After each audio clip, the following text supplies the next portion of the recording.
recepção, por exemplo, desse debate no Brasil? O Brasil foi menor a recepção. Menor, pois é, estou pensando na sua trajetória, né? Sai, participa da construção de uma teoria que é uma teoria inovadora nesse momento e tem um diálogo aqui.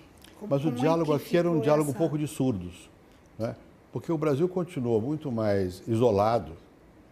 E outra coisa que mudou muito, a elite pensante do Brasil foi se formar nos Estados Unidos. No meu tempo se formava na Europa, né?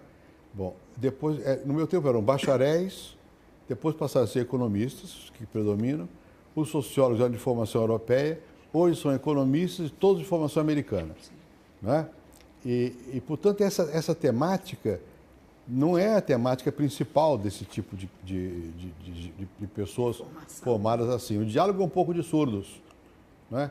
E como houve uma mudança tão grande também nas condições econômicas e políticas no Brasil, o diálogo aqui a chamada teoria da dependência nunca teve a influência que teve na América Latina aqui, né?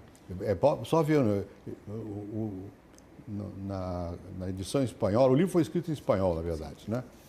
Na edição espanhola, nós já não sei quantas tem, se aproxima de 40 edições. E continua, né? No Brasil, 8. Né?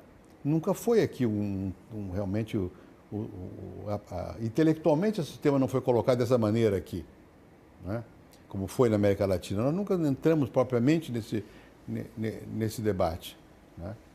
Talvez pela situação política ou também pela situação política e também por causa da influência intelectual. Quer dizer, a sociologia ficou muito influenciada pela sociologia americana, né?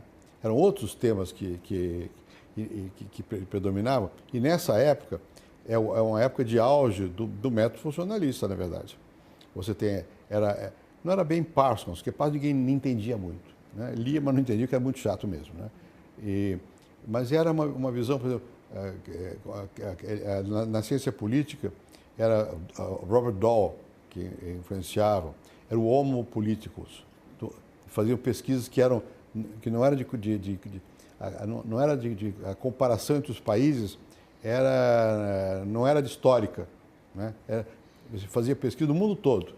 Os grandes sociólogos, cientistas políticos faziam pesquisas globais. Mas tanto faz, porque eles estavam pesquisando mentalidades, pessoas, não estavam reconstruindo a situação histórica e estrutural como nós fazíamos. Era outra predominância, né? O David Apter, né, que fazia sobre a África, não sei o quê, mas era outra a maneira de fazer a pesquisa. Talvez uma pessoa como Lipset tivesse um pouco mais próximo o Lipset foi marxista no começo da vida, né? Um pouco mais próximo de uma análise que pudesse dar um diálogo. Os outros não tinham diálogo, né? Porque era os temas eram outros que se colocavam. Eu vi isso muito, porque como eu vim para cá em 70 e fui do SEBRAP... Pois é, essa é uma parte importante que era que eu ia perguntar agora, como essa discussão é trazida de volta para o Brasil. É trazida com a formação do SEBRAP. O SEBRAP trouxe, porque as pessoas, muitos dos que vieram para o SEBRAP, tinham estado no Chile, ou na América Latina, né? Então, tinham sido, por exemplo, Vilmar Faria, teve o Carlos Estevão Martins, né? Então, eles tinham essa preocupação. Agora, mas eu trouxe para o SEBRAP também pessoas de outra formação, por exemplo, o Bolívar Lamounier. Eu fiz questão de misturar um pouco a formação e que veio dos Estados Unidos, veio de Yale, né? O Antônio Otávio Sintra, que tinha influência, era muito ligado ao Bolívar. O modo de analisar era outro. Então, a discussão não rendia, né? Não dava diálogo nesse sentido. E como nós tínhamos todos uma mesma obsessão, que era o regime militar, a discussão foi a democracia.